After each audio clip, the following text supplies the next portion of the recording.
প্রিয় শিক্ষার্থীরা কেমন আছো? আশা করছি তোমরা সবাই ভালো আছো, আমিও ভালো আছি। আজকে আবার নতুন একটি ক্লাস নিয়ে তোমাদের সামনে হাজির হলাম।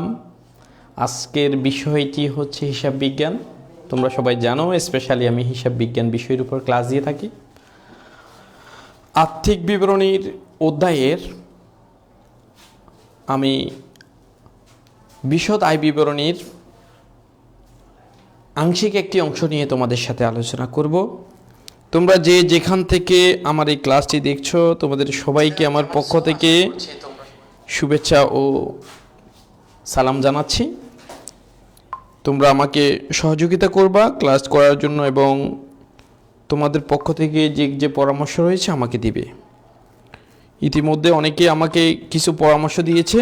কিছু শিক্ষার্থী বলেছে আর্থিক অবস্থার বিবরণীর বিশদ আয় ব্যয় বিবরণী পরিচালন মুনাফা নিয়ে একটু ক্লাস দেওয়ার জন্য। সেই সুবাদে আজকে আমি আবার হাজির হয়েছি। যে যেখান থেকে দেখছো তোমরা আমার এই ভিডিওটি, আমার এই ক্লাসটি শেয়ার করে দাও। সেক্ষেত্রে তুমি সহ তোমার সহপাঠী বন্ধুরা যারা আছে সবাই উপকৃত হবে। আগামী 5 তারিখ থেকে তোমাদের পরীক্ষা শুরু হচ্ছে, এসএসসি 2021। প্রথম সাবজেক্ট হচ্ছে হিসাব বিজ্ঞান। হিসাব বিজ্ঞানের অন্যতম একটি অধ্যায় হচ্ছে আর্থিক অবস্থার বিবরণী। সেখানে অনেক সময় পরিচালন মুনাফা দেয়া থাকে, আবার অনেক সময় পরিচালন মুনাফা তোমাকে নির্ণয় করে বের করতে হয়।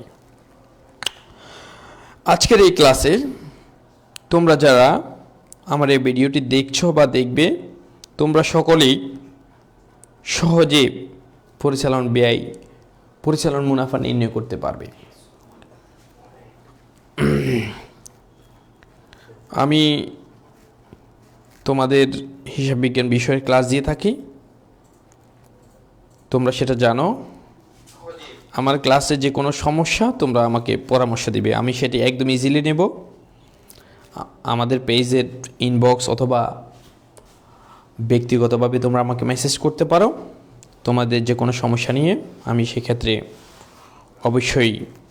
অবশ্যই তোমাদের প্রয়োজন অনুপাতে ক্লাস দেওয়ার চেষ্টা করব।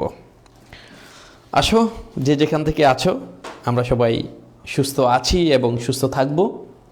নতুন একটি করোনা ভাইরাসের হুমকি দামকি কিন্তু আমাদের জন্য আসতেছে, অতএব সবাই কেয়ারফুল থাকবা। যারা পরীক্ষা দিচ্ছ এবং যারা পরীক্ষা দিবে, সবার জন্য মাস্ক পরা বাধ্যতামূলক। আমি ক্লাস করাইতে আসছি, এই জন্য মাস্ক পরিনি, তবে আমি বাসা থেকে বের হলে মাস্ক পরেই বের হই। আসো, আমি ক্লাসটা নিয়ে একটু আলোচনা করব, তারপর তোমাদের পরীক্ষা নিয়ে কিছু কথা বলবো। প্রিয় শিক্ষার্থীরা, এইচএসসি হিসাব বিজ্ঞানের একটি অন্যতম গুরুত্বপূর্ণ অধ্যায় হচ্ছে আর্থিক অবস্থার বিবরণী। আর্থিক অবস্থার বিবরণীর কয়েকটি পার্ট আছে। তার অন্যতম একটি পার্ট হচ্ছে পরিচালন ব্যয়। তার বিশদ আয় বিবরণীর একটি অংশ হচ্ছে পরিচালন ব্যয়। পরিচালন ব্যয়ের মাধ্যমে পরিচালন মুনাফা নির্ণয়। আমরা সর্বপ্রথম জানব পরিচালন মুনাফাটা কি। পরিচালন মুনাফা বলতে যেটা বোঝায় সেটা হচ্ছে একটি প্রতিষ্ঠান পরিচালনা করার জন্য যত প্রকারের খরচ এবং যে পরিমাণের খরচ করা হয় সেটা হচ্ছে পরিচালন ব্যয়। পরিচালন দুইটা হয়ে থাকে, একটা হচ্ছে পরিচালন আয় আর একটা হচ্ছে ব্যয়। আজকে তোমাদের জন্য আমি যেটা এখানে নিয়ে এসেছি সেটা অনলি পরিচালন ব্যয়। এটার সাথে আরো দুইটি কাজ করলে মুনাফা নির্ণয় হয়। আমি এখানে যেটা তুলে ধরেছি শুধুমাত্র পরিচালন মুনাফা পর্যন্ত তোমাদের সাথে আলোচনা করব। সর্বপ্রথম আসো, এটার জন্য কি কি কলাম, আমরা কলাম কিভাবে তৈরি করব। বিবরণী কলাম, টাকা টাকা টাকা। কয়টি কলাম থাকে টাকার? 3টি কলাম থাকে। 3টি কলামের মধ্যে আমরা সর্বপ্রথম বিবরণীতে রেওয়া মিল থেকে এন্ট্রিগুলো এখানে এনে আমরা পরিচালন ব্যয় নির্ণয় করব। সর্বপ্রথম যে এন্ট্রিটা আমি তোমাদের জন্য বোর্ডে লিখেছি সেটা হচ্ছে বিক্রয় পরিবহন। ভোক্তার কাছে পণ্যটি পৌঁছে দেওয়ার জন্য পণ্য উৎপাদনকারী প্রতিষ্ঠান নিজে যে পরিবহন ব্যবহার করে সেটি হচ্ছে বিক্রয় পরিবহন। তার সাথে আমি লিখেছি এখানে স্থায়ী সম্পদের অবচয়। সম্পদ আপনারা জানেন মূলত দুই প্রকার, স্থায়ী সম্পদ, চলতি সম্পদ। স্পর্শনীয় সম্পদ বলে আবার অস্পর্শনীয় সম্পদ বলে। মূলত বেসিক্যালি সম্পদ দুই প্রকার, চলতি সম্পদ এবং স্থায়ী সম্পদ। তাহলে বিক্রয় পরিবহন, স্থায়ী সম্পদের অবচয়, এরপরে বেতন, অর্থাৎ প্রতিষ্ঠান পরিচালনা করার জন্য কর্মচারীর যে বেতন দিতে হয় সেই বেতনের কথা বলা হচ্ছে এখানে। ইজারা সম্পদের অবচয় বা অবলোপন। ইজারা সম্পদের অবচয় হয় না, সরি, অবলোপন হয়। ইজারা সম্পদ, অনেক শিক্ষার্থীরা ইজারা সম্পদ সম্পর্কে কনফিউজ থাকে, তাদের পূর্ণাঙ্গ ধারণা থাকে না। ইজারা আপনারা ইজিলি বুঝতে পারেন। অনেক সময় আপনার পরিচিত অনেক লোকেরা বলে আমরা হাট ইজারা নিয়েছি, বাজার ইজারা নিয়েছি। সরকারের পক্ষ থেকে যখন সরকারি সম্পদ কোনো মানুষ বছরের ভিত্তিতে কিনে ইজারা নেয়, অর্থাৎ ভাড়া নেয় আর কি, সেটাকে ইজারা সম্পদ বলে। 5 বছরের জন্য হতে পারে, 3 বছরের জন্য হতে পারে, 10 বছরের জন্য হতে পারে। সরকারকে একটা পেমেন্ট দিয়ে ইজারাটা নিতে হয়। তো প্রত্যেক বছর 10 বছরের জন্য যখন ইজারা সম্পদটা নিবে, প্রথম বছর যখন অতিবাহিত করবে সেটি প্রথম বছরে কি হবে? অবলোপন হবে। অফিস ভাড়া, সুনামের অবলোপন। সুনাম এটি একটি স্থায়ী সম্পদ। সুনাম এটি একটি স্থায়ী সম্পদ। সুনামের অবলোপন হয়, সুনামের অবচয় হয় না। এরপর আসো বিদ্যুৎ খরচ। বিদ্যুৎ খরচ প্রতিষ্ঠানের পরিচালনা করার জন্য অবশ্যই বিদ্যুৎ লাগবে, আলো লাগবে। বাট্টা প্রদান, বাট্টা প্রদান এটা মূলত বিক্রয় বাট্টা। বাট্টা প্রদান এটা একটি পরিচালন ব্যয়। এরপর আসো অফিস খরচ। অফিস খরচ বলতে অফিসের যাবতীয় খরচ বোঝায়। স্থায়ী সম্পদ মেরামত খরচ। অনাদায়ী পাওনা সঞ্চিতি, এটা খুবই গুরুত্বপূর্ণ একটা টার্ম। প্রিয় শিক্ষার্থীরা, অনাদায়ী পাওনা সঞ্চিতির সকল প্রকার সমস্যার নিরসন করে দিচ্ছি আমি। তুমি যেটা করবা সেটা হচ্ছে অনাদায়ী পাওনা সঞ্চিতি নিয়ে আমরা কনফিউজ থাকি। অনাদায়ী দেনাও থাকতে পারে, অনাদায়ী পাওনাও থাকতে পারে। দোনোটার অর্থই হচ্ছে কুঋণ, অনাদায়ী পাওনা, অনাদায়ী দেনা। এই তিনটি কথা একই কথা, শুধু ভাষাগত পার্থক্য।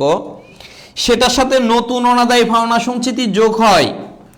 নতুন অনাদায়ী পাওনা সঞ্চিতি কোথায় থাকে? রেওয়া মিলে থাকে। প্রিয় শিক্ষার্থীরা, নতুন অনাদায়ী পাওনা সঞ্চিতি কোথায় থাকে? রেওয়া মিলে থাকে। এর সাথে পুরাতন অনাদায়ী পাওনা সঞ্চিতি, নতুন অনাদায়ী পাওনা সঞ্চিতি সমন্বয় থাকে। সমন্বয়ে যে অনাদায়ী পাওনা সঞ্চিতির কথা বলা হয়, সমন্বয়ে সেটা অনাদায়ী পাওনার সাথে যোগ হয়। সেটি অনাদায়ী পাওনার সাথে কি হয়? যোগ হয়। বাদ পুরাতন অনাদায়ী পাওনা সঞ্চিতি। পুরাতন অনাদায়ী পাওনা সঞ্চিতি বলতে কি বোঝায়? পুরাতন অনাদায়ী পাওনা সঞ্চিতি বলতে বোঝায় যেই সঞ্চিতি রেওয়া মিলে থাকে সেটা হচ্ছে পুরাতন সঞ্চিতি। পুরাতন অনাদায়ী পাওনা সঞ্চিতি অনাদায়ী পাওনা থেকে বাদ যায়। আমি সংক্ষেপে যেটা বলবো, সংক্ষেপে যে কথাটা বলবো সেটা হচ্ছে যে নতুন অনাদায়ী পাওনা, সাউন্ডটা বন্ধ করো, আমার সমস্যা হচ্ছে। নতুন অনাদায়ী পাওনা সঞ্চিতি কোথায় থাকে? নতুন অনাদায়ী পাওনা সঞ্চিতি সমন্বয়ে থাকে। পুরাতন অনাদায়ী পাওনা সঞ্চিতি কোথায় থাকে? রেওয়া মিলে থাকে। অর্থাৎ সংক্ষেপে কথা হচ্ছে নতুনটা যোগ করো, পুরাতনটা বাদ দাও। আমরা সবসময় এটা করি। কি করি? আমাদের ঘরে যখন আসবাবপত্র আনি, নতুন জামা আনি, নতুন জুতা পরি, আমরা পুরানটা কি করি? বাদ দিয়ে দিই, সেটা আলাদা করে সাইড করে ফেলি, আর নতুনটা পরা শুরু করি। ঠিক একইভাবে অনাদায়ী পাওনার ক্ষেত্রে এটা শুধু মাথায় রাখলে হবে, নতুন জিনিস আনলে সেটা আমরা সাজায় রাখি, পুরাতনটা কি করি, বাদ করে দিই, অর্থাৎ এটা আড়াল করে ফেলি। সেটা যদি মনে রাখতে পারো, অনাদায়ী পাওনা নিয়ে আর কনফিউজ পড়বা না। আমি আমার জীবনে অনেক শিক্ষার্থী পেয়েছি, অনাদায়ী পাওনা সঞ্চিতি, অনাদায়ী পাওনা, নতুন অনাদায়ী পাওনা, পুরাতন অনাদায়ী পাওনা নিয়ে ওদের কনফিউজড। অনাদায়ী পাওনার 3টি নাম থাকে, একটা হচ্ছে অনাদায়ী পাওনাও লেখা থাকতে পারে, অনাদায়ী দেনাও লেখা থাকতে পারে, কুরিনও লেখা থাকতে পারে, তাহলে শেষ। এই 3টা কথা মনে রাখতে হবে। এটা মানে অনাদায়ী পাওনা, এটা দেনাদার থেকে বাদ যায়। অনাদায়ী পাওনা কোথা থেকে বাদ যায়, দেনাদার থেকে বাদ যায়। সমন্বয়ে যেটা থাকে সেটা হচ্ছে পুরাতন অনাদায়ী পাওনা, আর রেওয়া মিলে যেটা থাকে এটা হচ্ছে পুরাতন অনাদায়ী পাওনা, সমন্বয়ে যেটা থাকে সেটা হচ্ছে নতুন অনাদায়ী পাওনা। এরপর আসো, আমি অনাদায়ী নিয়ে অনেক কথা বলেছি, তোমাকে এই জিনিসগুলা ক্লিয়ার করে নিতে হবে। পুরানটা বাদ, নতুনটা যোগ, পুরানটা বাদ, নতুনটা যোগ, এই কথাটা মনে রাখতে হবে। বীমা খরচ, প্রতিষ্ঠানে অনেক সময় অনেক প্রকারের বীমা করা হয়। বেসিক্যালি একটি প্রতিষ্ঠানের যে বীমাটা করা হয় সেটা হচ্ছে অগ্নি বীমা। পণ্য আমদানি করার সময় কি বীমা করে, এই যে জাহাজের বীমা করতে হয়, একটা বীমা করতে হয়, এটা বাধ্যতামূলক। কথা বুঝছো? ঠিক একইভাবে বীমা খরচ, বীমা খরচটা কি? বীমা খরচ হচ্ছে একটি প্রতিষ্ঠানের অগ্নি বীমা, জীবন বীমা, কর্মচারীদের জীবনের নিশ্চয়তার জন্য অনেক প্রকারের বীমা হয়। তবে প্রত্যেক প্রতিষ্ঠানে বেসিক্যালি ভালো ভালো প্রতিষ্ঠানগুলোতে অগ্নি বীমাটা বাধ্যতামূলক। এটা হচ্ছে পরিচালন ব্যয়। কমিশন প্রদান, কমিশন প্রদান এটা পরিচালন ব্যয়, এটা একটা খরচ। আর কমিশন প্রাপ্তি সেটা হচ্ছে যে অপরিচালন আয়। এরপর আসো মণিহারি। মণিহারির আরো একটি নাম আমরা সবাই জানি, কি নাম, কি নাম শিক্ষার্থীরা? সেটি হচ্ছে স্টেশনারি। আজকে সকালে আমার এক স্টুডেন্ট জিজ্ঞেস করতেছে, স্যার স্টেশনারিটা কি? হ্যাঁ, হইতেই পারে সে নাই জানতে পারে, কারণ এক স্টেশনারি শব্দটি হচ্ছে ইংলিশ, মণিহারি শব্দের অর্থ হচ্ছে বাংলা। কলম, পেন্সিল, রাবার, খাতা, প্রতিষ্ঠানের অফিসের যে স্টাবলার ফিল, এগুলো সবগুলো কি বলা হয়? মণিহারি অর্থাৎ স্টেশনারি। তোমরা সবাই জানো, তারপরেও আমি আমার পক্ষ থেকে এগুলো তোমাদেরকে ক্লিয়ার করে বলে দিচ্ছি যাতে তোমাদের কোনো সমস্যা না থাকে। বিজ্ঞাপন, একটি প্রতিষ্ঠানের সবসময় বিজ্ঞাপন দিয়ে থাকে। কোন প্রতিষ্ঠানগুলা? যে প্রতিষ্ঠানগুলা অনেক প্রতিষ্ঠিত বা নতুন কোনো প্রতিষ্ঠান যখন শুরু করে তার প্রচারের জন্য, পরিচয় করার জন্য কি করে থাকে? বিজ্ঞাপন করে থাকে। বিজ্ঞাপনের মাধ্যমে লাভ কি হয়? তার পণ্য এবং তার প্রতিষ্ঠান সম্পর্কে কি ভোক্তা জানতে পারে এবং আস্থা পায়। এরপর আসো, এরপরে তোমরা যেটা করবা সেটা হচ্ছে যে তোমাদের সাথে যেটা প্রশিক্ষণ ভাতা। প্রশিক্ষণ ভাতা আর মানে প্রশিক্ষণ ভাতাটা কি? প্রশিক্ষণ ভাতা হচ্ছে এটা একটা খরচ প্রতিষ্ঠানের কর্মচারীদেরকে বা ওয়ার্কারদেরকে বা অফিসারদেরকে কি করার জন্য? আরো এক্সপার্ট করার জন্য, দক্ষ করে গড়ে তোলার জন্য প্রতিষ্ঠান কি দেয়? এটা প্রশিক্ষণ কর্মশালার ব্যবস্থা করে। প্রশিক্ষণ কর্মশালার ব্যবস্থা করার পরে এখন অনেক শিক্ষার্থীরা বা অনেক কর্মচারীরা বা অনেক অফিসাররা ট্রেনিং নিতে আগ্রহী না। তাদেরকে আগ্রহী করার জন্য ভাতা দেয় যে আপনারা তো মানে কি করবেন, আমার এখান থেকে প্রশিক্ষণ নেবেন, বিনামূল্যে প্রশিক্ষণ। উল্টা আরো কি হবে? উল্টা আরো কি করব? আমি আপনাদেরকে টাকা দেব, আমি আপনাদেরকে প্রশিক্ষণ ভাতা দেব। সেক্ষেত্রে কর্মচারীরা খুব আগ্রহ ফিলের সাথে কি করে? প্রশিক্ষণে অংশগ্রহণ করে। ভ্রমণ খরচ, আরেকটা কি? ভ্রমণ খরচ।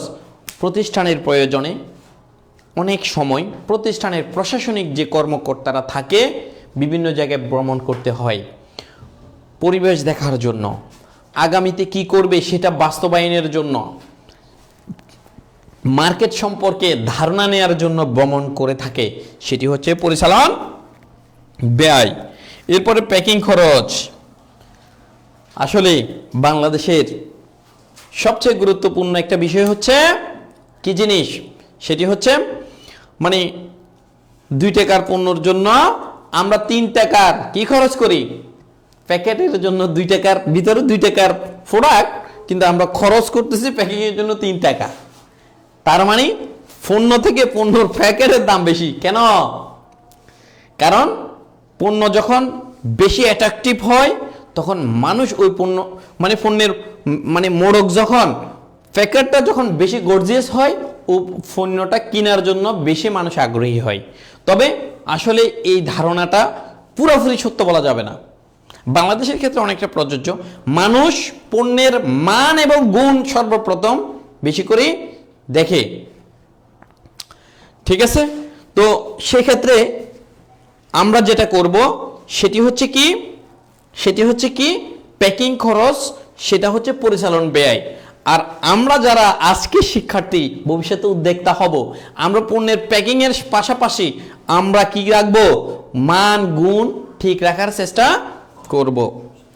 আসো, ডাকতা প্রতিষ্ঠানে অনেক সময় অনেক কিছু মেইল করতে হয়, অনেক কিছু অনেক জায়গায় পাঠাইতে হয়, সেটা পাঠানোর জন্য যে খরচ হয়ে থাকে সেটি হচ্ছে ডাকতার। আগে এক সময় প্রত্যেকটা প্রতিষ্ঠানে ফ্যাক্স ছিল মেল ইমেল পাঠানোর জন্য। এখন কি আছে? এখন ইন্টারনেট, ইমেল করে মেলিং আদান প্রদান করে, এটার জন্য একটি ইন্টারনেটের খরচ দিতে হয়। সেটাই হচ্ছে মূলত এখন বর্তমানে ডাকতার। এই খরচগুলা যখন আমি যোগ করে এখানে লিখার পরে যেটা পাবো সেটা হচ্ছে পরিচালন ব্যয়। এই সবগুলা হচ্ছে পরিচালন, এগুলো সবগুলো কি মোট পরিচালন ব্যয় হবে।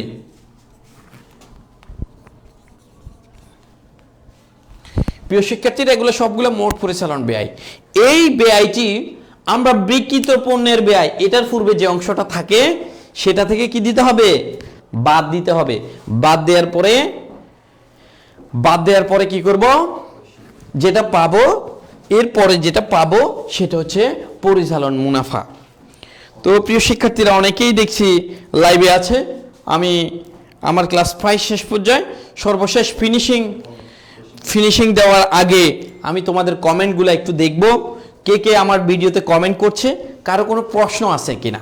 অর্থাৎ এখানে যতগুলো শব্দ আমি তুলে ধরেছি, যতগুলো এন্ট্রির নাম তুলে ধরেছি, তোমাদের কারো প্রশ্ন আছে কিনা। হ্যাঁ, কারো প্রশ্ন থাকতে পারে, সেটা স্বাভাবিক।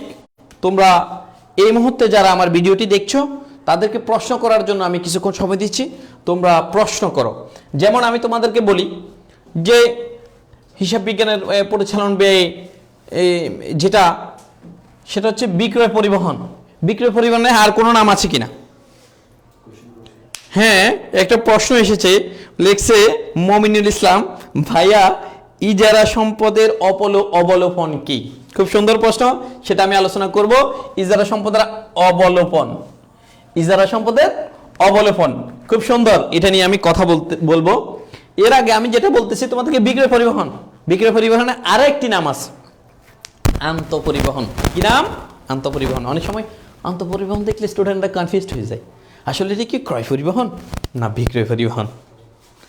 শোনো, আমি তোমাদেরকে ইজিলি বলতেছি, সেটা হচ্ছে যে বিক্রি করে ফেলেছে, তার মানে আমার থেকে সেটা কি হয়েছে, চলে গেছে, আমার কাছে ফেরত আছে। আচ্ছা, আন্ত শব্দের অর্থ কি? দুইটা জিনিস একটু ক্লিয়ার হওয়া দরকার। এক নাম্বার হচ্ছে আন্ত, দুই নাম্বার হচ্ছে বহি। আন্ত বলতে আমাদের মধ্যে বোঝায়, আন্ত বলতে আমার কাছে বোঝাচ্ছে বা আমাদের কাছে বা বিজনেসের নিকটে, আর বহি বলতে বাহিরে। বহির্গমন নিষেধ অনেক সময় লেখা থাকে না, মানে বহিরে লোক প্রবেশ নিষেধ। এখন এই যে বিক্রয় পরিবহন, আর কারো প্রশ্ন থাকলে কমেন্ট করো। এখানে একটা প্রশ্ন আসছে, ভাই ইজারা সম্পদের অবলোপন, এটা নিয়ে আমি আলোচনা করতেছি। আমি আমার লাইভ দেখতেছেন মমিনুল ইসলাম ভাই, আপনাকে এক মিনিট একটু ওয়েট করার জন্য মানে অনুরোধ করছি। আমি আপনার এটা নিয়ে আলোচনা করতেছি। তার পূর্বে আমি যেহেতু এইটার একাধিক নাম হয়, সেটা হচ্ছে বিক্রয় পরিবহন, এটা নিয়ে একটু কথা বলতেছি। আমাদেরকে দুইটা টার্ম জানতে হবে। আন্ত শব্দের অর্থ কি? মানে আন্ত বলতে মধ্যই বোঝায়, আর বহি বলতে বাহিরে বোঝায়। বাহিরে মানে আমার থেকে চলে যাবে বা বাহিরে চলে গেছে। কখন চলে যায়? ক্রয় করে আমি ফেরত দিয়েছি, তার মানে আমার থেকে বাইরে চলে গেছে। আর বিক্রি করার পরে আমার কাছে আসছে, সেটা হচ্ছে আন্ত। সেটা কি? আন্ত। তার মানে আন্ত পরিবহন সেটি হচ্ছে কি? তোমরা বলো, সেটি হচ্ছে বিক্রয় পরিবহন। বিক্রয় পরিবহন। তাহলে এখানে আর এরকম আরো কয়েকটি এন্ট্রিতে সমস্যা থাকতে পারে। অনাদায়ী পাওনা আমি বলে ফেলেছি, অনাদায়ী পাওনা, অনাদায়ী দেনা, কুরিন, এই 3 নাম থাকতে পারে। সবগুলার একই কথা, সবগুলার একই কথা, ঠিক না? লাউ আর কি, লাউ আর কদু আমাদের এখানকার ভাষা, লাউ যেটা কদুও সেটা, একই কথা। আবার চট্টগ্রামী ভাষায় বলে, হ্যাঁ মানে মিষ্টি কদু, তারপরে কি মানে কদু বলে, মিষ্টি কদু, মিষ্টি কুমড়ারে মিষ্টি কদু বলে। আচ্ছা যাই হোক, মমিন ইসলাম ভাই, আমি আপনার এটা নিয়ে একটু আলোচনা করব, সেটা হচ্ছে ইজারা সম্পদের অবলোপন।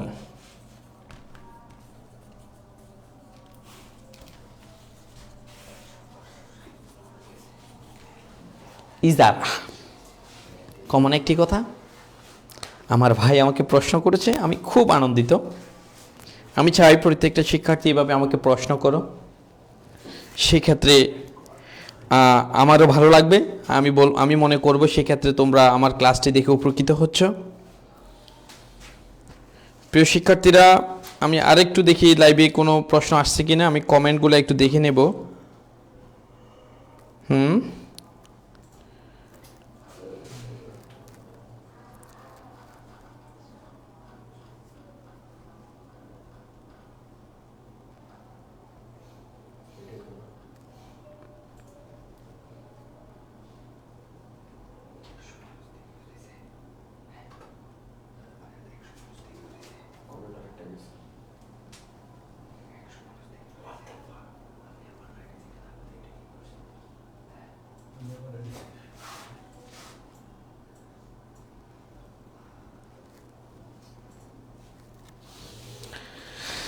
আসো, আমার কাছে যে কমেন্টটা এসেছে সেটি হচ্ছে ইজারা সম্পদ।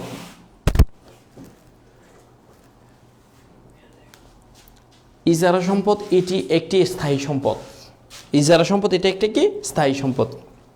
আমি কয়েকটি স্থায়ী সম্পদের নাম বলতেছি, তার ভিতরে সুনাম, ভূমি, দালানকোটা, ইজারা সম্পদ, প্যাটার্ন, ট্রেডমার্ক, আসবাবপত্র, যন্ত্রপাতি, কলকবজা ইত্যাদি ইত্যাদি, এভাবে আরো অনেকগুলো আছে। বিনিয়োগ, আচ্ছা বিনিয়োগের আরো একটি নাম আছে, সেটিও তোমাদের সাথে আজকের ক্লাসে আমি যখন সম্পদের ক্লাসগুলো আলোচনা করব সেখানে বলবো। এই এন্ট্রিটা ইজারা সম্পদের অবলোপন, এই এন্ট্রিটা অনেক সময় সমন্বয়ে থাকে। সমন্বয় থেকে বলে ইজারা সম্পদের অবলোপন করতে হবে। ইজারা সম্পদ 5 বছরের দেয়া আছে, এই 5 দিয়ে ভাগ করার পরে যে টাকাটা আসবে সেটা অবলোপন হিসেবে বাদ দিতে হবে। এই টাকাটা একবার ওই ইজারা সম্পদ থেকে বাদ দিতে হয়, আরেকবার কোথায় থেকে বাদ দিতে, আরেকবার এনে কোথায় বসাইতে হয়, পরিচালন ব্যয়ে এনে বসাইতে হয়। এখন ইজারা সম্পদের অবলোপন মানে আমি 5 বছরের জন্য কি করলাম, একটা জমি ইজারা নিলাম XYZ থেকে, যে কারো থেকে, অথবা সরকার থেকে, যে কোনো প্রতিষ্ঠান থেকে, যে কোনো ব্যক্তি থেকে, অথবা সরকার থেকে আমি একটা জমি লিজ নিলাম। ইজারা সম্পদের ইংরেজি হচ্ছে লিজ, বাংলা হচ্ছে ইজারা সম্পদ। অর্থাৎ জমি আমি ইজারা নিয়েছি, ভাড়া নিয়েছি, কত দিনের জন্য, 5 বছরের জন্য, 10 বছরের জন্য। আরেকটা টপিক এখানে আলোচনা করা দরকার, সেটা হচ্ছে অগ্রিম খরচটা। অগ্রিম খরচটা কিন্তু সম্পদ।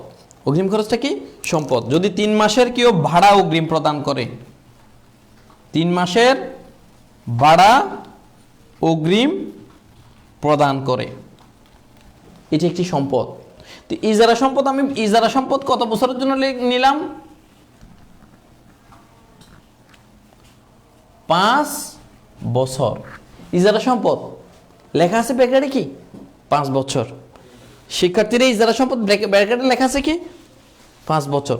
আমি এতক্ষণ কয়েকবার বলছি ইজারা মানে আমি কোন সম্পদ লিজ নিয়েছি, কয় বছরের জন্য, 5 বছরের জন্য। টাকাটা কিন্তু এখন দিয়ে দিছি, আজকেই টাকাটা দিয়ে দিছি। আজকে থেকে 5 বছর পর্যন্ত এই সম্পদ আমার কাছে থাকবে, এটা আমি ব্যবহার করব। জায়গা হইতে পারে, এটা যন্ত্রপাতি হইতে পারে, আসবাবপত্র হইতে পারে, যে কোনো স্থায়ী সম্পদ আমি ইজারা নিয়েছি বা লিজ নিয়েছি। সেটার যখন প্রথম বছর চলে যাবে, প্রথম বছর অতিবাহিত হবে, তার মানে প্রথম বছর আমি খরচ করে ফেলেছি, আমার 5 থেকে 5 বছর আমি আর ব্যবহার করতে পারবো না, পরবর্তীতে এটা আমার জন্য আর এই সম্পদটা আমি ব্যবহার করতে পারবো কয় বছর? 4 বছর। 4 বছর ব্যবহার করতে পারবো। এই প্রথম বছর যে মেয়াদ উত্তীর্ণ হয়ে যাওয়া, সেটাই হচ্ছে ইজারা সম্পদের অবলোপন, সেটাই হচ্ছে ইজারা সম্পদের অবলোপন। এই টাকাটা সাপোজ 5,000 টাকা যেটা ছিল সেটা 20,000 টাকা।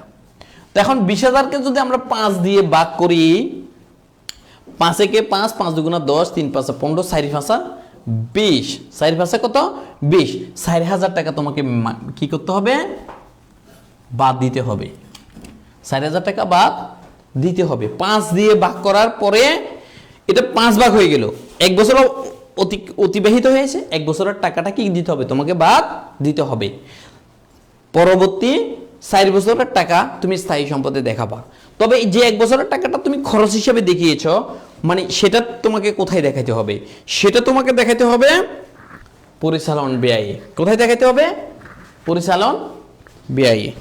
তো যাই হোক, মুমিনুল ইসলাম ভাই যেখান থেকে কমেন্ট করছেন, কোথায় থেকে কমেন্ট করছেন সেটা তো উল্লেখ করেননি, তবে আপনার আনসারটি মনে হয় আমি ক্লিয়ারভাবে দিয়েছি। যদি আপনি না পেয়ে থাকেন তাহলে মুমিনুল ইসলাম ভাই আপনি আমাকে আবার পার্সোনালি মেসেজ দিবেন, সেক্ষেত্রে আমি উপকৃত হব। আর কোনো এন্ট্রি আছে কি না আমি দেখছি।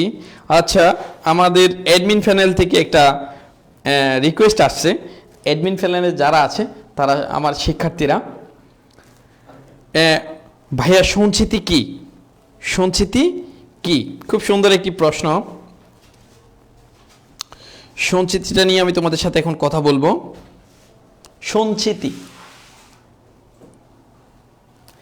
সঞ্চিতির কথার অর্থটা ইজি একদম।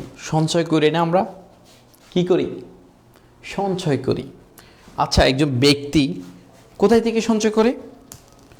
একজন ব্যক্তি কোথায় থেকে সঞ্চয় করে? তার ইনকাম থেকে। ঠিক একইভাবে প্রতিষ্ঠানের পক্ষ থেকেও সঞ্চিতি হয়ে থাকে। প্রতিষ্ঠানের পক্ষ থেকেও সঞ্চিতি হয়ে থাকে। প্রতিষ্ঠান কোথায় থেকে সঞ্চয় করে? তার লভ্যাংশ থেকে, মুনাফা থেকে। বছর শেষে যে টাকাটা মুনাফা হিসাবে পায় উনি, সেটি তার একটি অংশ প্রতিষ্ঠান কি করে? সঞ্চিতি হিসাবে কি করে? দেখায়, সঞ্চিতি হিসাবে রাখা হয়। মনে করো আমার একটি প্রতিষ্ঠান আছে। কি প্রতিষ্ঠান? XYZ একটি প্রতিষ্ঠান। সেখানে এই বছর 1 কোটি টাকা লাভ হলো। 1 কোটি টাকা লাভ হয়েছে। এই 1 কোটি টাকা প্রতিষ্ঠানের মালিক, শেয়ারের মালিকগুলা কি করবে না? সবগুলো উত্তোলন করবে না। এই বছর 1 কোটি টাকা লাভ হয়েছে, আগামী বছর কি 1 কোটি টাকা লাভ হবে? না, বেশি হতে পারে আবার কমও হতে পারে। তো এই 1 কোটি টাকা যেটা, সেটা থেকে হয়তো 70 লক্ষ টাকা কোম্পানির শেয়ার মালিকদের কাছে কি করলো? বন্টন করলো। আর 30 লক্ষ টাকা কোম্পানির আলাদা একটা ফান্ডে সেটা রেখে দিল। সেটা হচ্ছে সঞ্চিতি। সঞ্চিতি এটা আয়। রেওয়ামিলের সবসময় ক্রেডিট থাকে, রেওয়ামিলের সবসময় ক্রেডিটে বসে। সঞ্চিতি এটি আয়। আর সঞ্চিতি কি? কোম্পানির লভ্যাংশ থেকে কি করে? এই ফান্ডটি গঠন করা হয়, এটি মূলধনের সাথে যোগ হয়। প্রিয় শিক্ষার্থীরা, তোমরা যে যেখান থেকে আমার এই ক্লাসটি দেখছো, সেটি আমি যে যেখান থেকে দেখছো, যারা কমেন্ট করতেছো বা যাদের ডগ সার্চ, আরেকটি প্রশ্ন করেছে। আসলে এই বাইটির নামও আমি পড়তে পারতেছি না। উনি চাইনিজ ভাষায় ওনার নাম লিখেছে। যেখান থেকেই করেছে, চাইনিজ হইতে পারে, জাপানিজ হইতে পারে, হ্যাঁ ইতালিয়ান হইতে পারে, কোন দেশই লেখছে আমি জানি না। আমার ভাই উনি খুবই মারাত্মক একটি প্রোফাইল পিক দিয়েছে, চোখ টোক একদম কি খুব করা। তো উনি লিখেছে dog search, common word dog search. Dog search হিসাব বিজ্ঞানের এরকম কনফিউজড যে ওয়ার্ডগুলো আছে, আমার জন্য পাঠাও, আমি এগুলো নিয়ে কথা বলবো তোমাদের সাথে। আজকের ক্লাস করিয়ে অনেক মজা লাগছে। যে যেখান থেকে দেখছো সবাইকে ধন্যবাদ। এভাবে সবসময় প্রস্তুত থাকবা। আমিও তোমাদের সকল প্রশ্নের উত্তর দেওয়ার জন্যই সেই প্রিপারেশন নিয়ে আসবো। এবং যদি কোনো প্রশ্নের উত্তর আমি না পারি, আমি যদি কোনো কারণে ব্যর্থ হই, অবশ্যই তোমাদেরকে পরবর্তী ক্লাসে সেটা জানিয়ে দেব। ডগ সার্চ আমরা জানি, অনেকেই গ্রামের বাসায় গ্রামে যারা থাকি অনেকেই জানি, অনেকের বাবা জাহাজে চাকরি করে, শিবে চাকরি করে। আমরা বলি জাহাজ ডগে উঠছে। কি বলি? জাহাজ ডগে উঠছে। তার মানে জাহাজ পানিতে নাই, কোথায় আছে? পানির উপর উঠে গেছে। অর্থাৎ মেরামত করার সময় অনেক সময় জাহাজকে, শিপকে কি করতে হয়? ডগে তোলা হয়। এখন এটার সাথে প্রতিষ্ঠানের কি সম্পর্ক? না, এটা এই ডগ সেই ডগ নয়। অর্থাৎ এই ডগ সার্চ হচ্ছে তুমি পণ্য যখন বিদেশে পাঠাবা, সেটা আমদানি করো আর রপ্তানি করো, কিসের মাধ্যমে করতে হবে? বন্দরের মাধ্যমে করতে হবে। বন্দরের মাধ্যমে করতে হবে। এখন বন্দরের মাধ্যমে করতে হলে কী হবে? মনে করো কোনো ডিপোতে যায় মালগুলা, ডিপোতে যাওয়ার পরে সেখানে ফরওয়ার্ডিং করা হয়। ফরওয়ার্ডিং করার পরে ওই মালটি শিপমেন্ট করা হয়। শিপে ওঠার আগে একটা জায়গা আছে সরকারের, যে বন্দরের ইনকাম, যেটা বলতেছে যে বাংলাদেশের চট্টগ্রাম বন্দরের যে ইনকাম বিশাল এক অ্যামাউন্ট চট্টগ্রাম বন্দরের আমদানি এবং রপ্তানি থেকে আসে। দুইভাবে আসে, একটা হচ্ছে আমদানি শুল্ক, রপ্তানি শুল্ক, এটা দুইটা তো আছেই। এটার সাথে আরেকটা হচ্ছে যে প্লেস ভাড়া। অর্থাৎ কন্টেইনারটা জাহাজে তোলার আগে বা জাহাজ থেকে নামানোর পরে যে জায়গাতে রাখা হয়, যে খোলা, যারা চট্টগ্রাম বন্দরে ঢুকেছ তারা জানো, আমি একাধিকবার ঢুকেছি। ঢোকার পরে বিশাল খালি মাঠ আছে, ওইখানে কন্টেইনার রাখা হয়। শুধু কন্টেইনার যে রাখে, ওইখানে সরকারকে একটা চার্জ দিতে হয়। 1 ঘন্টা থাকলে এত টাকা, 5 মিনিট থাকলে এত টাকা, 2 দিন থাকলে এত টাকা। তো এখানে ব্যবসায়ীরা একটা চালাকি করে, সবসময় চেষ্টা করে যে মানে বন্দরে মালটা ঢোকানোর পরে ওইখান থেকে কীভাবে শিপমেন্ট করে তোলা যায়। তো অনেক সময় অনেক কারণে বন্দরে মালটা ঢুকিয়ে রেখে দিতে হয় অনেক দিন। অনেক কারণে হয়তো শিপমেন্টের কোনো সমস্যার কারণে হয়তো শিপমেন্ট না হতে পারে। আবার বিদেশ থেকে একটা পণ্য আসার পরে যে কোনো কারণে কি হয়, শিপমেন্ট লেট হতে পারে। সেক্ষেত্রে ওই পণ্যগুলা গাড়ি থেকে আনলোড করে যে একটা প্লেস রাখতে হয়, সেটাই হচ্ছে ডগ সার্চ। আমি আশা করছি এতক্ষণে তোমরা ক্লিয়ার হয়ে গেছো। ওই ভাইটির নাম পড়তে পারলাম না, দুঃখিত যে ভাইয়ের এই প্রশ্নটি করেছে। তবে তুমি ভাই যেই হো, যেখান থেকে করো, অনেক ভালো লাগছে, তোমাকে অনেক ধন্যবাদ। Best of luck. হ্যাঁ, আজকে 2টা প্রশ্ন পেয়েছি। আমার এক ভাই প্রশ্ন করছে, কোথায় এটা?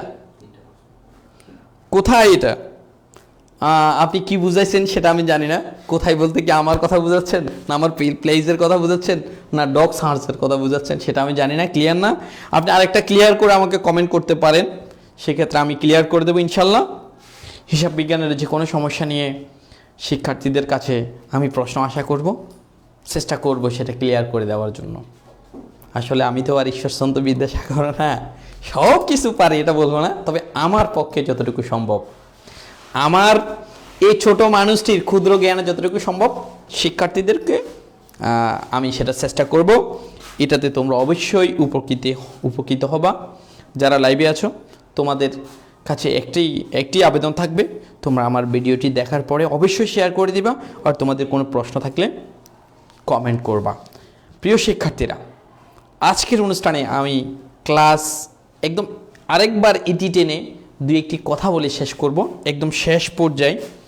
যেখান থেকে দেখছো অনেক ধন্যবাদ, এবং এখনও সময় আছে, আমি আর অল্প কিছুক্ষণ লাইভে আসি। যে কোনো প্রশ্ন থাকলে এখনই করে দিতে পারি, আর না হলে তোমার পরবর্তীতে চলে যাবে, পরবর্তী ক্লাস ছাড়া এটা হবে না।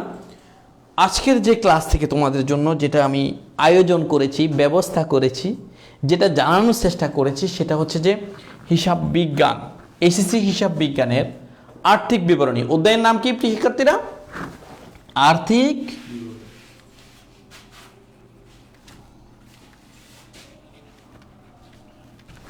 আর আর্থিক বিবরণী হচ্ছে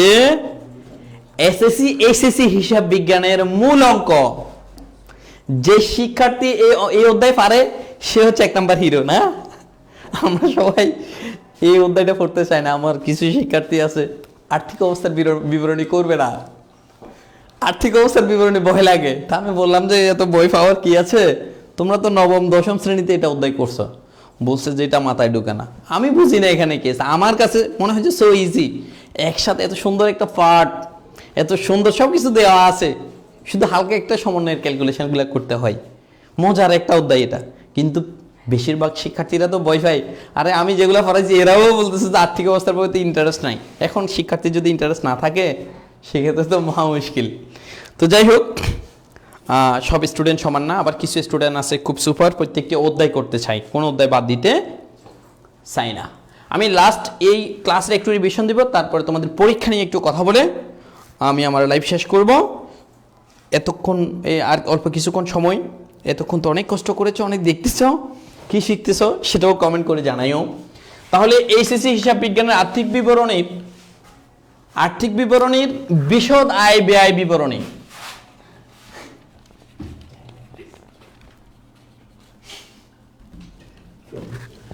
বিশদ আয় ব্যয় বিবরণীর প্রথম অংশে কি থাকে? বিক্রিত পণ্যের ব্যয়। এই বিক্রিত পণ্যের ব্যয় থেকে পরিচালন ব্যয়টা কি দিতে হয়? বাদ দিতে হয়। পরিচালন ব্যয় বাদ দেওয়ার পরে যেটা পায় সেটা হচ্ছে পরিচালন মুনাফা। তাহলে পরিচালন ব্যয়গুলো কি কি? আমরা যেটা আমরা বাদ দেব কার থেকে? বিক্রিত পণ্যের ব্যয় থেকে যেটা বাদ দেবে সেটা হচ্ছে যে বিক্রয় পরিবহন অথবা আন্তঃপরিবহন, এই নামে থাকতে পারে। স্থায়ী সম্পদের অবচয়, বেতন, ইজারা সম্পদের অবলোপন, অফিসের ভাড়া, সুনামের অবলোপন, বিদ্যুৎ খরচ, বার্তা প্রদান, অফিস খরচ, স্থায়ী সম্পদের মেরামত খরচ, অনাদায়ী ফাওনা, যোগ নতুন অনাদায়ী ফাওনা সঞ্চিতি, বাদ পুরাতন অনাদায়ী ফাওনা সঞ্চিতি। অনাদায়ী কুরিন, অনাদায়ী দেনা, অনাদায়ী ফাওনা, তিনোটা একই কথা, একই শব্দ। এবং শিক্ষানবিশ সেলামি, এটা নিয়ে অনেক সময় হয়ে যাও, শিক্ষানবিশ ভাতা অথবা শিক্ষানবিশ সেলামি, এই দুইটা নিয়ে। পরিচালন ব্যয়, এটা আবার প্রশিক্ষণ ভাতা হিসেবেও থাকতে পারে।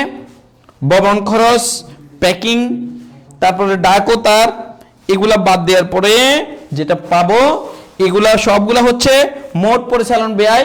এই মোট পরিচালন আমরা বিক্রিত পণ্যের ব্যয় থেকে কি করব? বাদ দেব। বাদ দেওয়ার পরে আমরা যেটা পাবো সেটা হচ্ছে মোট পরিচালন মুনাফা। আবার যদি ফিগারটি কম হয়, অর্থাৎ পরিচালন ব্যয় যদি বিক্রিত পণ্যের ব্যয় থেকে বড় হয়, সেক্ষেত্রে পরিচালন মুনাফা না হয়ে পরিচালন ক্ষতিও হইতে পারে। তো প্রিয় শিক্ষার্থীরা, পরিচালন মুনাফা নির্ণয় পদ্ধতি এতটুকুই, আর এই বিষয়ে কথা বলবো না। তোমাদের কারো কোনো প্রশ্ন যদি থেকে থাকে সেক্ষেত্রে আমাকে কমেন্ট করতে বলছি। অনেকেই কমেন্ট করেছে, সেই কমেন্টের আনসারগুলো আমি দিয়েছি।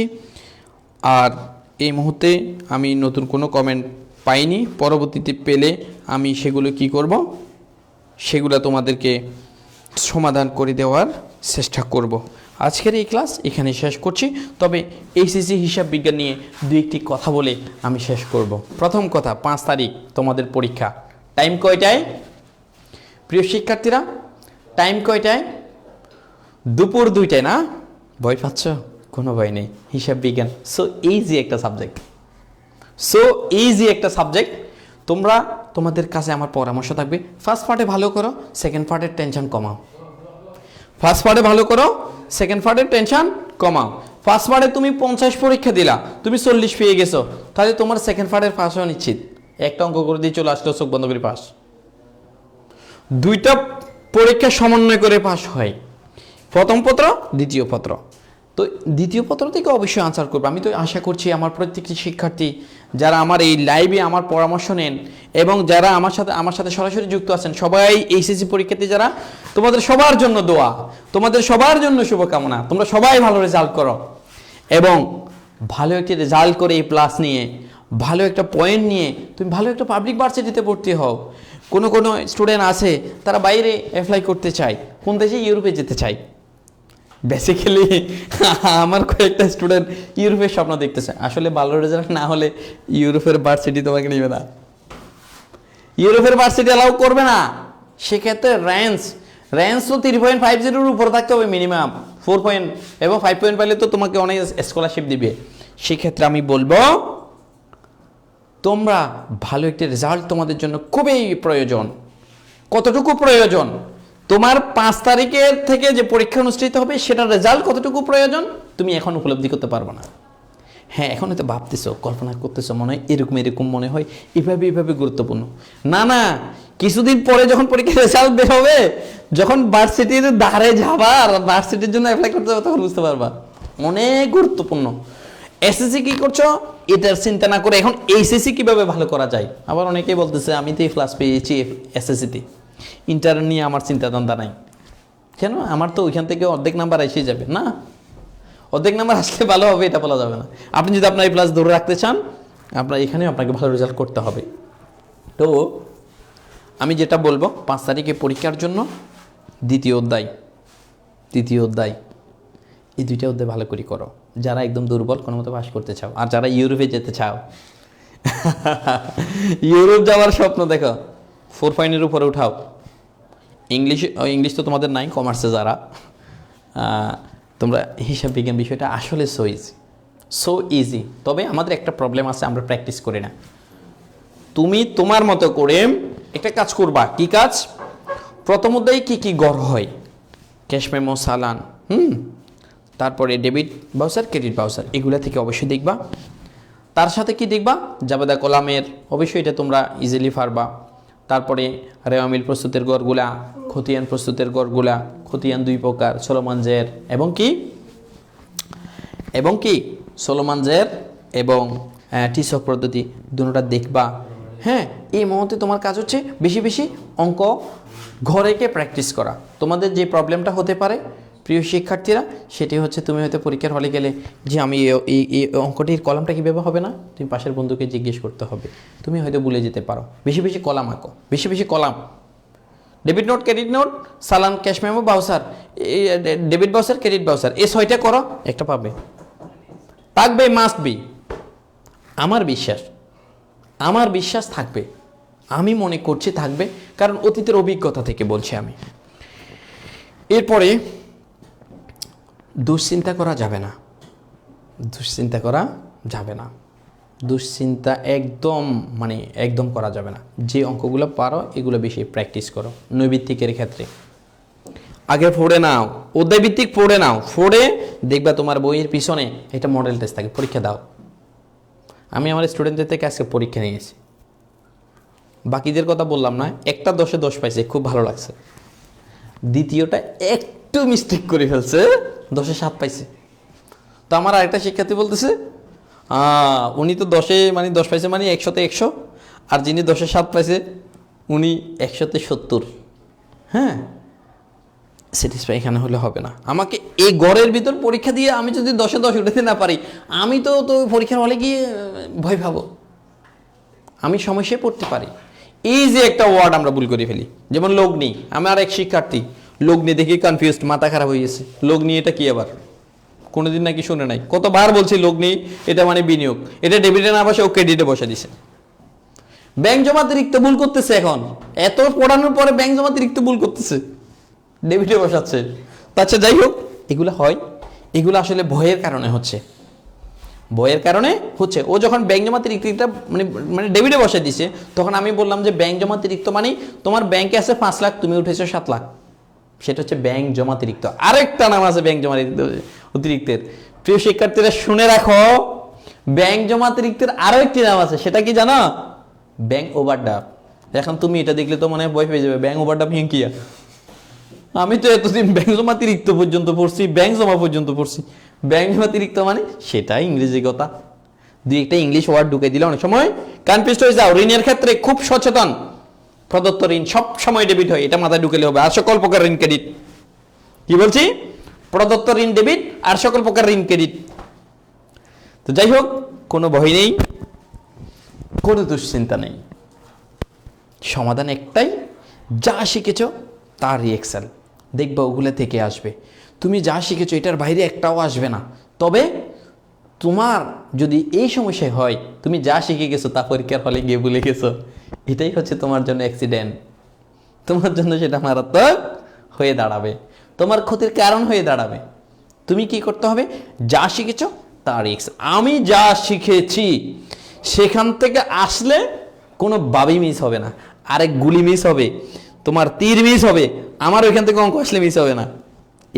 এই ধারণা, এই এই চিন্তা ভাবনা তোমাকে নিতে হবে, সেক্ষেত্রে তুমি জয় হবা। আর কোনোভাবেই এখন অতিরিক্ত টেনশন নিয়ে ঘুম হারাম করার টাইম নেই। অতিরিক্ত টেনশন নিবে না, ঘুম হারামও করবে না, একদম রিল্যাক্স। আমি পারি, আমি দ্বিতীয় অধ্যায় পারি, তৃতীয় অধ্যায় পারি, চতুর্থ অধ্যায় পারি, আরে আমি আর্থিক অবস্থার বিবরণীও পারি, তো নো টেনশন নেই, একদম মাইন্ড রিল্যাক্সে ঘুম দিবে। খাওয়ার সময় একদম ভালো করে খাবা, ঘুমানোর সময়ও ভালো করে ঘুমাবা। আর পড়তে যখন আসবা একটু ফাঁকিবাজি করবা না, ওইটা করিও না। আমার খাওয়াও ঠিক, ঘুমানো ঠিক, টিভি দেখা, মোবাইল দেখা, এগুলো এখন এই মুহূর্তে করিও না। অন্তত আজকে যাই তোমার মাকে বলো আমার মোবাইলটি আপনার কাছে জমা রাখছে, আজকে থেকে আমার মন, ধিল, ধ্যান, ধারণা আমার বই, খাতা, কলম, ক্যালকুলেটর, আর কিছু। অনেকেই আমাকে প্রশ্ন করেছে পরীক্ষার হলে ক্যালকুলেটর নিয়ে যাওয়া যাবে কিনা। আমাকে এক শিক্ষার্থী রিপোর্ট নিয়ে আসছে, বলছে যে কোনো যন্ত্রপাতি নেওয়া যাবে না। হ্যাঁ, তুমি ক্যালকুলেটর কোনটা নিতে পারবা? MS ওয়ার্ডের মধ্যে MS ওয়ার্ড যে ক্যালকুলেটর আছে, সায়েন্টিফিক ক্যালকুলেটর, ওগুলো নিতে পারবা, সেগুলা নিতে পারবা। অনেক কিছু লেখা আছে, লেখা থাকলেও তুমি ওগুলা নিয়ে দুশ্চিন্তিত হওয়ার কোনো কারণ নেই। তুমি রিল্যাক্সে সায়েন্টিফিক ক্যালকুলেটর 100 MS এর মধ্যে 80 MS থাকে, 100 MS থাকে, সেই লিপলেটগুলা সায়েন্টিফিক ক্যালকুলেটর তুমি নিয়ে যাবে। তবে তোমাকে সাথে আরেক দুইটি জিনিস তোমাকে রাখতে হবে, সেটি হচ্ছে যে কলম, পেন্সিল। হ্যাঁ, তবে নীল কলম, বল পয়েন্ট ব্যবহার করা যাবে। নীল কলম, বল পয়েন্ট ব্যবহার করা যাবে, তবে জেল পেন ব্যবহার করা যাবে না, একদম নিষিদ্ধ। অনেকে প্রশ্ন করে কেন এটা নিষিদ্ধ? মেয়েরা তো আবার বিভিন্ন রকমের কলম ব্যবহার করতে চায়, লাল, নীল, হলুদ। হ্যাঁ, ওরা তো একটু সাজগুজ করতে পছন্দ করে, তো খাতায়ও সাজগুজ করে। এটা করা যাবে না, কারণ জেল পেনে লেখার পরে তুমি যেভাবেই লেখো, পরের বিপরীত পৃষ্ঠায় তোমার লেখাটি কী করবে? শো করবে, সেক্ষেত্রে প্রবলেম তৈরি হবে, এই জন্য এটা নিষিদ্ধ। যাই হোক, অনেক কথা বলেছি, পরীক্ষার্থীদেরকে নিয়ে বলবো কোনো ভয় নেই। তবে যারা ইসলাম ধর্মের অনুসারী আছো, বেশি বেশি দরুদ শরীফ পড়ো, পড়তে বসার আগে দরুদ শরীফ পড়ো, পড়ার মাঝখানে যখন তোমার একটু বিরক্তি ভাব আসবে, দরুদ শরীফ পড়ো। হিন্দু ধর্মের ভাইদেরকে বলবো তোমার ধর্মীয় গ্রন্থ অনুসারে যা যা করা দরকার তাই করো। মা বাবার, হ্যাঁ, যদি আরেকটি বিষয় বলি, যদি স্পেশালি কারো মনে যদি বিশেষ কোনো কষ্ট দিয়ে থাকো, হ্যাঁ, তাদের কাছে ক্ষমা চাও, মাইন্ড ফ্রেশ করো। কারোর উপর যদি বড় ধরনের আঘাত করে থাকো, তাদের সাথে দেখা করো, সাক্ষাৎ করো। আমরা যখন পরীক্ষা দিতে যাইতাম, আমরা আশেপাশে আমাদের দাদা, দাদি, নানা, নানি যারা আছে তাদের কবরগুলো জিয়ারত করতে যাইতাম। এটা একটা মনের ভয়। হ্যাঁ, এটা খারাপভাবেও নেওয়ার কিছু নেই, সে এটা ভালো নিয়তে করতেছে, কবর জিয়ারত এটা তো জায়েজ, তবে কবরের সেজদা দিও না, সেজদা দেওয়ার দরকার নেই। অনেকে এগুলোও করে, এটা আমরা করব না, ঠিক আছে? যদিও বা আমার এটা টপিক নয়, তারপরেও বলে দিচ্ছি, ইসলাম ধর্ম অনুসারী যারা আছো তারা বেশি বেশি দরুদ শরীফ পড়ো এবং নামাজ কলমা পড়ো। আল্লাহ তার রাসূলকে কি করো মনে মনে কি করো, স্মরণ করো। মা বাবা থেকে দোয়া নাও, মনকে একদম, হৃদয়কে একদম পরিষ্কার করে ফেলো। কোনো ইয়াতে যাওয়ার দরকার নাই, কোনো কনফিউজটা যাওয়ার দরকার নাই, একদম ইজিলি থাকবা। মাইন্ড ফ্রেশ তো দুনিয়া ফ্রেশ।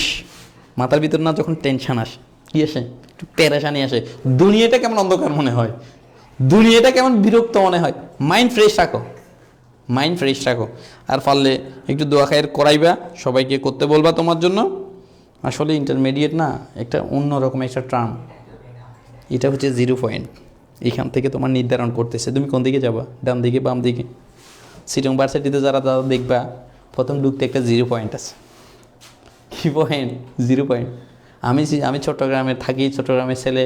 আমি চিটং ইউনিভার্সিটি সম্পর্কে একটু ধারণা আছে আর কি। আমি ঢাকা ইউনিভার্সিটি বা অন্য ইউনিভার্সিটি সম্পর্কে আমাদের একটা ধারণা নেই, যদি বা আমি এনইউর স্টুডেন্ট।